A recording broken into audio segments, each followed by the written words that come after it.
waxuñu mais ñu ngi génn benn par benn ñu ñëw ba tey ci les réactions moom Waly Diouf Bodian sànq nii daal dinañ xamle ne puisque tout finit par finir faut mieux avoir une posture de dignité maanaam am posture de dignité d'ailleurs foofu nag ñu bëri ñu ngi sous-entendre est-ce que le premier ministre waru am dignité daanaka démissionnel boppam ñi ko war a topp ko moom Maïmouna Bousso nekk député à l'Assemblée nationale moom daan ne xamle ne même si bu nekkee ne le président Bassirou Diomaye même moom bu fekkee ne Sonko moo tooñ le président Bassirou Diomaye Faye moo am tort ndax Ousmane Sonko moo ko teg fa mu nekk ne moo nekk réaction bu may mën a Bousso.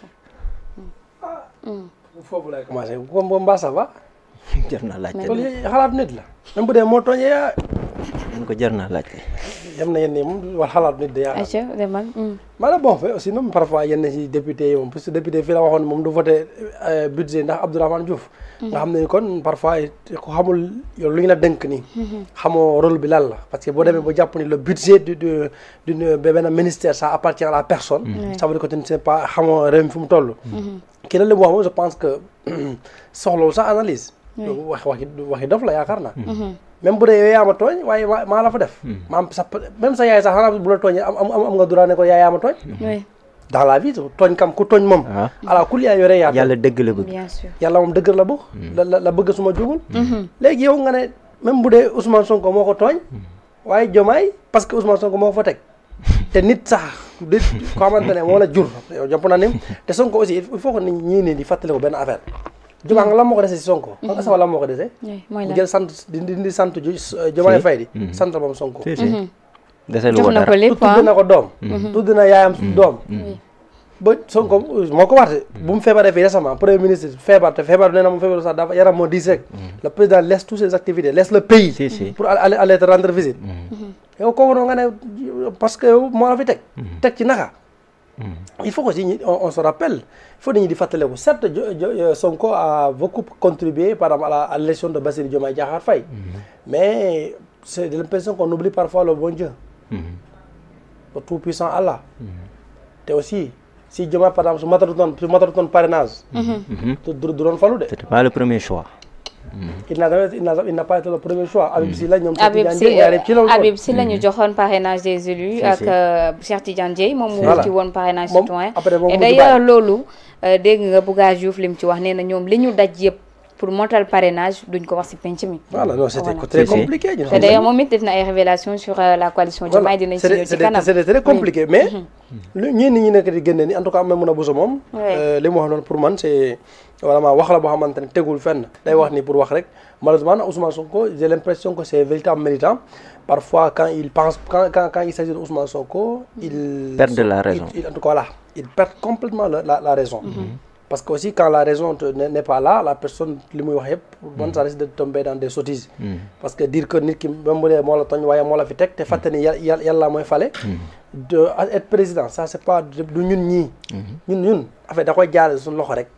ak la carte. je te jure il y a des gens qui ont voté pour Diomaye Faye xamuñu. maam tey ñu ko sax. dañuy génn pare man de man voté naa mais man aw ma choix. da ngay gis ñu bëri ne la nii comme ça. mais loolu reportage Sénégal 7 ca Baobab dégg nga paa bi lu mu wax nee na man fii laa dëkk moom Barthélémy Diaz moo jàppale sama doom ba mu tukki mais man Diomaye laa voté pour jàmm am ci réew mi. loolu ñëpp gis nañ ko. Macky Sall am na expert yu wax ni bu dee Macky Sall boo gisee par exemple moom mu doon tempérer à la fin ci yenn mbir yi. parce que bëggoon jàmm la. Cheikh Yérim te wax na fii nii il fallait que Pastef vienne au pouvoir pour que réew mi am jàmm. tout ça on a vu ça. mais au-delà de ça am na pour nga xam ne ni nguur yàllaa koy joxe. dans tout Pastef c'est eux qui nous avaient dit ça. premier choix deuxième choix ba Z. c'est Ousmane Sonko. ñoom ñu ko wax. y a pas amul alternative. maanaam amul leneen. force kooku la. Diomaye daan na ko wax. oui mais yàlla bu mu décidé par exemple Diomaye moo koy nekk. donte nekkuloon premier choix. mais Dieu a dit que c'est lui. ala kulli yàlla moom la doon. te le comble on ne peut pas quand même suivre un leader qui se dit comme référence le prophète Mohammed sallallahu alayhi wa sallam. qui oublie le bon Dieu. un bon musulman doit savoir que lépp lu fi am.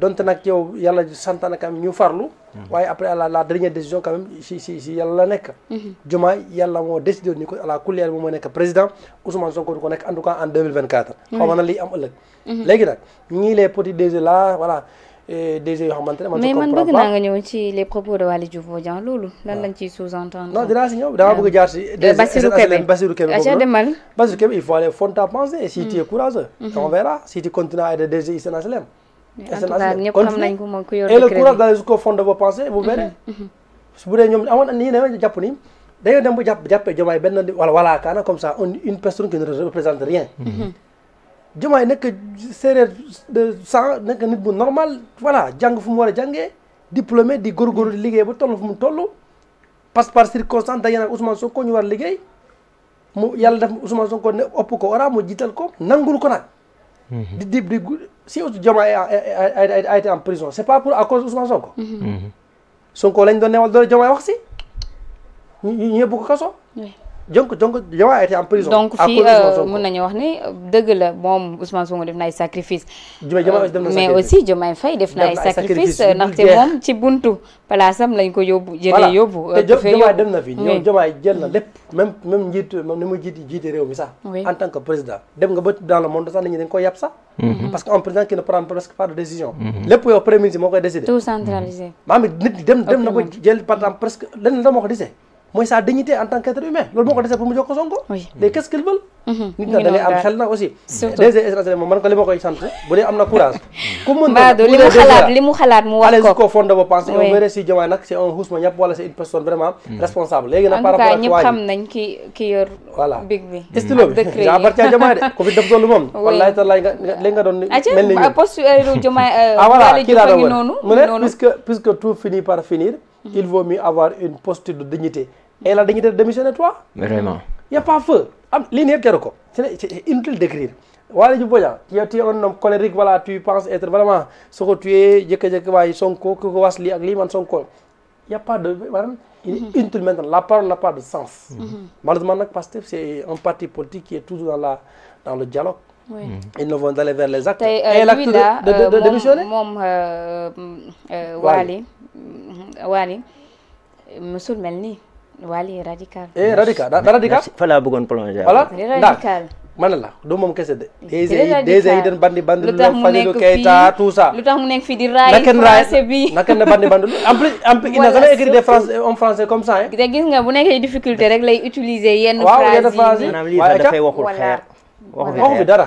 Li waxu picc la wax. C'est-à-dire ku kii connaît Waly Bodian comme Lucky pan, il tire sur tout ce qui bouge comme un fou. Waly Diouf Bodian, fii lañ fi ñëw fal fa Samba Ndiaye dafa def tweet bombardé Diomaye. Et c'est pas normal wax ay wax. Mais na ko dolli waat. Mais fu mu nekk nii mu commencé courber les chines di non c'est-à-dire dafa Diomaye moo war a démettre. Premier poste bu mu def dafa ne. du Waly kese moom daanaka. waaye suy xaw ma kenn rek lay suivre muy moom Sonko. Je rappelle que nag Waly Diouf Bodian mooy sa patron xoolal. waaye mais du foofu de bul def foofu xam nga lan mooy problème bi. c'est pas Waly Diouf Bodian kese il n'a même pas pensé au DG là de. même les ministres là et consorts. ba si Ousmane Sonko di boppam.